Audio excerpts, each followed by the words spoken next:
Assalamualaikum warahmatullahi wabarakatuh. Pada pertemuan ini kita akan membahas tentang siklus Carnot. Materi ini tersimpan di playlist kelas 11 semester 2. Silakan juga dicek playlist-playlist yang lain, ada playlist kelas 10 semester 2 dan ada playlist latihan soal UTBK Fisika persiapan SBMPTN. Silakan dicek di bagian playlist. Jangan lupa like, share, dan subscribe. Baik, kita mulai. Siklus Carnot adalah mekanisme yang mendasari prinsip kerja dari mesin Carnot. Sebelum kita mengenal mesin Carnot, juga siklus Carnot, kita harus mengenal dulu mesin Calor. Baik, dari sub-sub bab yang lalu, ya, kita sudah belajar ada beberapa proses termodinamika dan dari proses-proses tersebut muncul usaha atau kerja. Nah, kemudian para ilmuwan kemudian berpikir bagaimana memanfaatkan usaha atau kerja dari proses termodinamika ini untuk menjadikan atau menggerakkan mesin dari kerja atau usaha dari proses ini. Maka untuk dapat membuat mesin dari proses termodinamika atau dapat memutar mesin tentu usaha atau kerja ini harus ada secara terus-menerus. Agar usaha atau kerja dari proses termodinamika ini harus ada terus-menerus, maka proses termodinamika itu harus membentuk yang namanya siklus. Dari siklus ini, maka usaha atau kerja akan ada terus-menerus. Nah, sehingga dari usaha atau kerja yang ada terus-menerus itu bisa dimanfaatkan untuk membuat mesin atau memutar mesin atau katakanlah memutar turbin atau memutar baling-baling. Nah, itulah yang dikenal dengan mesin Calor. Jadi mesin Calor itu sebenarnya memanfaatkan dari proses termodinamika. Jadi ada kalor di situ, ada energi kalor baik yang diserap oleh sistem atau yang dilepaskan oleh sistem. Nah, dari situ muncul usaha. Nah, usaha kalau prosesnya siklus, maka usaha itu ada terus-menerus sehingga bisa membuat atau menghasilkan mesin. Itulah yang disebut dengan mesin Calor. Oke, kita tahu siklus itu adalah kalau digambarkan dalam bentuk grafik, kurvanya itu bersambung seperti ini. Bersambung seperti ini dan tidak putus. Itulah siklus. Nah, ini ada terus nih. Maka usaha atau kerja bisa ada terus sehingga bisa membuat mesin. Nah, proses ini terus-menerus ini tentu di situ ada kalor yang bermain Ada kalor yang bermain dan itu memunculkan usaha yang ada terus-menerus. Dalam artian kalau kita sederhanakan sebenarnya mesin kalor ini adalah sebuah mekanisme yang memanfaatkan aliran kalor dan mengubahnya menjadi memanfaatkan energi kalor dan mengubahnya menjadi energi mekanik atau gerak. Contoh mesin kalor yang dapat kita lihat dalam kehidupan sehari-hari adalah mesin pada kendaraan bermotor. Baik itu pada kendaraan ini bermotor berbaling-baling, misalnya pada kendaraan roda 2 atau roda 4 atau pada katakanlah kapal atau motor laut. Nah, itu contoh mesin kalor. Jadi di mesinnya itu ada pembakaran ada aliran kalor di situ, ada pembakaran dan dari situ karena ada bahan bakarnya yang disuplai cukup maka akan ada usaha terus-menerus di situ. Ada usaha terus-menerus yang itu bisa memutar baling-baling dengan memanfaatkan kalor tadi. Kalau bahan bakarnya habis, maka tidak ada lagi berhenti di situ proses pembakaran, berhenti proses aliran kalor, maka mesin menjadi berhenti Oke, begitupun dan lain-lain Nah, dalam mesin ini gas diatur untuk melakukan siklus proses secara terus-menerus. Jadi dalam mesin kendaraan bermotor itu ada sistem gas di dalamnya sebenarnya. Di dalam motor itu ada sistem gas. Dan sistem gas itulah itu yang menjadi sistem dan ada siklus termodinamika, ada siklus proses termodinamika yang dialami oleh sistem itu dan juga tentu dengan lingkungan. dan dari situ menghasilkan usaha atau kerja yang ada terus-menerus. Jadi jangan main-main ya dengan materi termodinamika ini yang menghasilkan mesin-mesin ya. Dari sini mesin-mesin bisa dihasilkan, khususnya mesin kalor di dalamnya ada gas, ada sistem gas ya.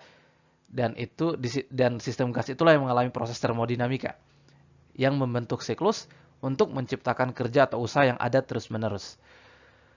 Nah, usaha yang dihasilkan digunakan untuk memutar mesin atau motor atau baling-baling. Ya. Jadi sekali lagi mesin kalori sebenarnya dari energi kalor diubah menjadi energi mekanik dengan memanfaatkan siklus proses termodinamika sistem gas yang ada dalam mesin tersebut. Agar gas dalam mesin kalor dapat melakukan proses siklus terus-menerus, ya, gas tersebut perlu menyerap kalor, ya, perlu menyerap kalor. Nah, makanya ada reaksi pembakaran di situ ya, dengan ada bahan bakar itu yang bisa menghasilkan kalor. Oke, kalau pada kendaraan bermotor yang kita contohkan tadi, mobil, motor, kendaraan di laut, itu masih menggunakan ya bahan bakarnya bahan bakar minyak, ya, untuk proses pembakarannya. Nah, sekarang kan kita tahu ada menggunakan ya energi listrik, ya. Oke. Sebagian kalor ya digunakan untuk melakukan usaha. Jadi tadi sistem gas dalam mesin itu mengalami proses termodinamika ya, menyerap kalor. Kalor tadi sebagian digunakan untuk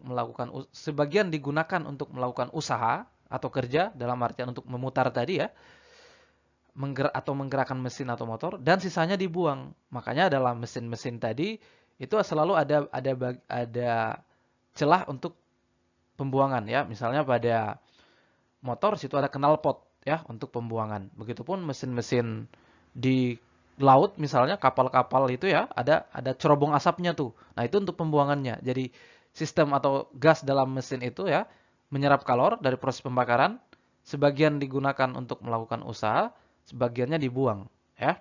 Sisanya dibuang dalam bentuk zat buang ya atau gas misalnya, gas buangan. Oke, seperti tadilah mekanisme dari mesin kalor ya. Jadi ada sistem di sini, sistem gas. Sistem gas ini menyerap energi kalor dari tandon atau reservoir panas ya. Ini sebagai dalam konteks mesin ini sebagai proses pembakarannya ya, atau di sini ada bahan bakarnya. Kemudian energi kalor tadi diserap, sebagian digunakan untuk melakukan usaha atau kerja, di sini untuk memutar baling-baling tadi, dan sisanya ya dibuang dalam bentuk gas buang. Ya, itu dibuang sebagai dengan besaran sebut saja Q2 pada reservoir dingin. Ya, kalau pada motor tadi dibuang ke udara tuh di knalpot ya, lewat knalpot.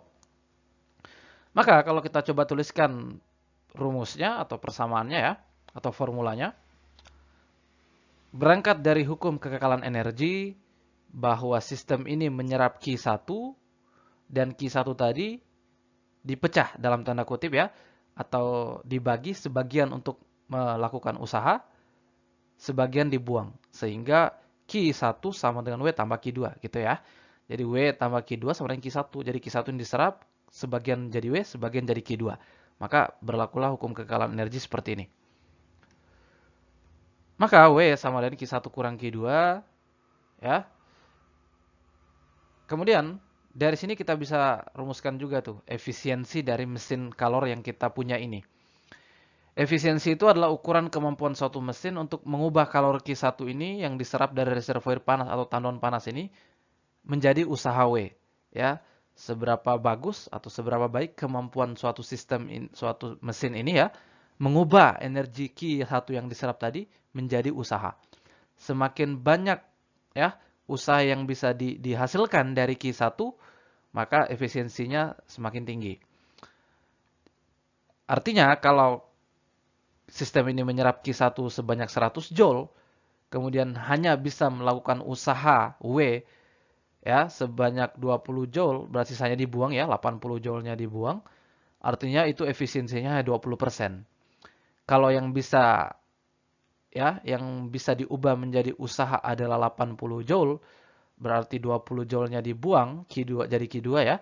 Artinya efisiensi mesin kalor kita 80%, karena 100 diambil bisa diubah 80 J menjadi usaha. Ya, artinya efisiensinya 80%.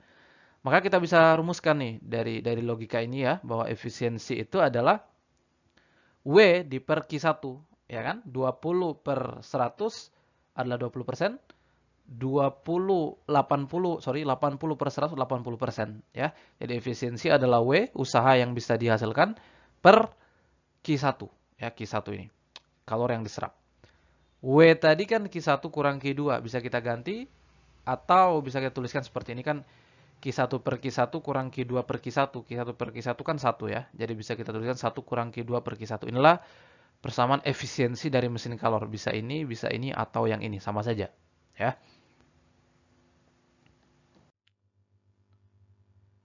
Berikutnya adalah mesin Carnot.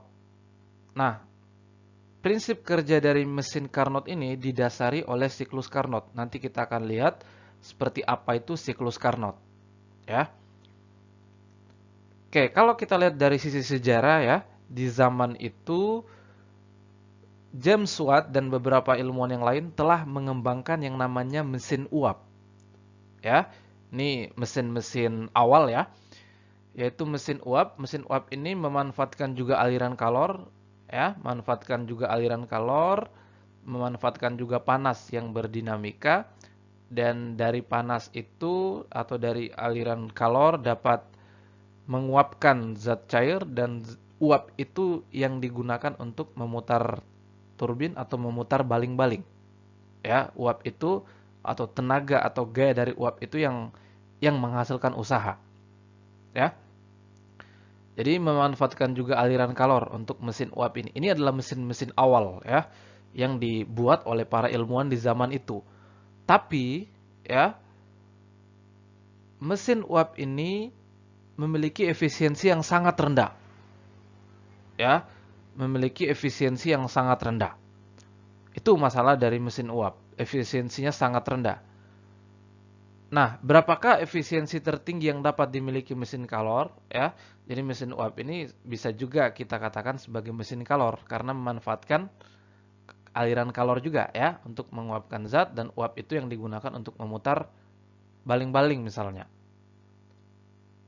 Nah, tapi efisiensinya sangat rendah. Oke, pertanyaannya, berapa efisiensi tertinggi yang dimiliki oleh mesin kalor? Nah, mesin kalor dengan efisiensi tertinggi inilah yang disebut dengan mesin Carnot. Jadi mesin Carnot itu mesin kalor juga, tapi mesin kalor dengan efisiensi tertinggi. Artinya mesin kalor yang ideal. Yang ideal. Nanti kita akan lihat seperti apa itu idealisasi pada mesin Carnot, yang merupakan mesin kalor dengan efisiensi tertinggi ini. Oke, mesin Carnot ini ya sekali lagi bekerja berdasarkan siklus Carnot ya, yang pertama kali dikaji oleh ilmuwan Prancis, Sadi Carnot ya, di zaman ini, di tahun sekian ini ya. Jadi sekali lagi mesin Carnot adalah mesin dengan efisiensi tertinggi yang ideal, artinya mesin yang paling sempurna. Nah, tentu kalau seperti itu ya, itu hanya ada pada tataran teori saja ya, sangat sulit dibuat ya. Jadi mesin ini tidak dapat dibuat, tidak tahu seiring perkembangan zaman mungkin bisa saja nanti dibuat ya, tapi sekarang masih sangat sulit dibuat karena ini sangat ideal ya, jadi mesin yang sempurna. Jadi mesin Carnot ini hanyalah mesin yang ada dalam tataran teori saja ya. Kita akan lihat nanti bagaimana maksudnya ini ya. Kenapa hanya ada pada tataran teori? Seperti apa idealisasi dalam siklus Carnot atau mesin Carnot ini? Oke. Kenapa mesin Carnot itu ya sulit dibuat? Pertama, atau hanya ada dalam tataran teori ya. Karena mesin Carnot ini ya tentu berdasarkan siklus Carnot, yang siklus Carnot itu reversible. Ya, reversible. Oke, mari kita coba detailkan seperti apa itu siklus Carnot yang menjadi dasar kerja dari mesin Carnot, ya. Oke, siklus Carnot kalau digambarkan pada diagram PV, ya, diagram PV tekanan dan volume, grafiknya atau kurvanya seperti ini. Jadi siklusnya seperti ini, ya, jadi membentuk siklus ya, sehingga kerja atau usaha bisa ada secara terus-menerus dan itu yang digunakan untuk memutar turbin, memutar baling-baling atau memutar mesin tersebut ya. Nah, kita akan jelaskan satu-satu prosesnya ini ya secara detail.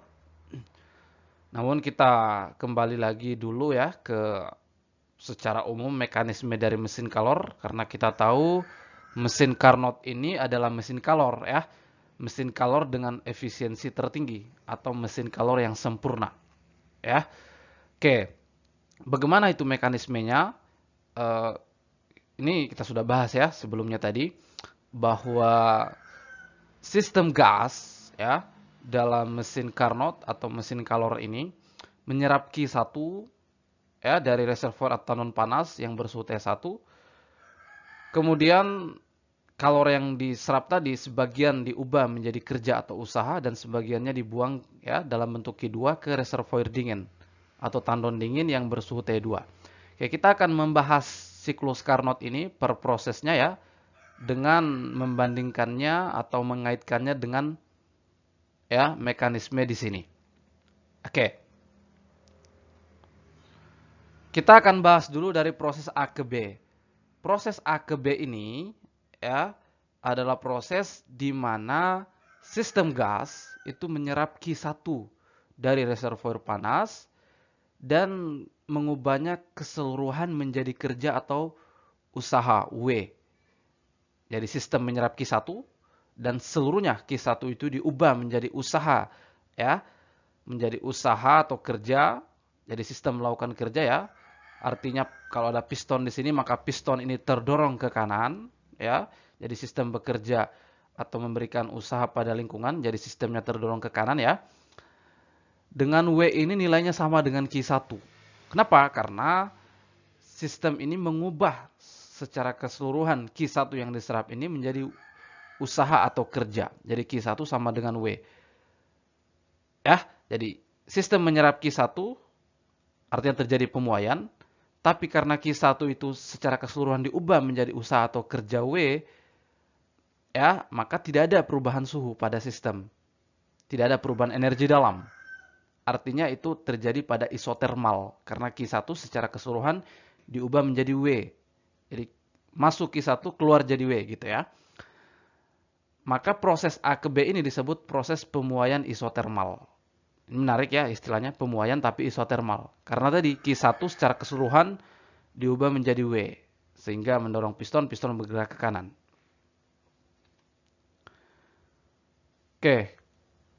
Setelah sistem ini memberikan kerja atau usaha W pada lingkungan, artinya piston terdorong ke kanan, ya, maka beban sistem ini atau beban mesin atau beban piston ini menjadi berkurang. Sudah berkurang ya, karena sistem sudah melakukan kerja pada usaha pada lingkungan atau piston terdorong ke kanan, maka beban piston sudah berkurang. Nah, karena beban piston sudah berkurang, ya, maka piston ini masih bergeser ke kanan. Jadi setelah proses pemuaian isotermal AB, ya, piston tadi masih bergerak ke kanan. Ya, masih bergerak ke kanan. Artinya usaha masih ada. Ya, sistem masih melakukan usaha. Jadi masih ada W, piston masih terdorong ke kanan. Padahal sistem tidak menyerap Q1 lagi. Sistem sudah tidak menyerap Q1, tapi piston ini atau sistem masih ya melakukan usaha. Piston masih bergerak ke kanan karena beban piston tadi sudah berkurang. Beban sistem tadi sudah berkurang sehingga piston ini masih bergerak ke kanan meskipun tidak menyerap Q1 lagi. Itu disebut dengan proses pemuaian adiabatik. Ya. Itu proses B ke C. Ya. Nah, ini menarik ya. Pemuaian, kenapa pemuaian? Ya, pemuaian tapi adiabatik. Nah, adiabatik ini kan tidak ada kalor lagi kan yang masuk atau yang keluar sistem. Jadi sistem ini tidak menyerap lagi Q1 tapi masih terjadi penguaian. Piston masih bergerak ke kanan karena bebannya tadi sudah berkurang. Ya. Oke, itu proses pemuaian adiabatik. Nah, proses berikutnya ya, setelah kemudian piston ini sudah bergeser ke kanan, ya sudah mentok ya, maka berlaku sebaliknya, lingkungan lagi yang mendorong piston. Ya, jadi lingkungan lagi yang melakukan usaha pada sistem. Jadi piston terdorong lagi ke kanan. Nah, artinya apa? Sistem mengalami pemampatan. Ya. Nah, sembari melepaskan Q2 ya ke reservoir dingin. Itulah disebut dengan proses pemampatan isotermal. Jadi sekali lagi, setelah piston sudah mentok ke kanan, maka lingkungan lagi yang melakukan usaha pada sistem. Jadi piston terdorong ke kiri, ya.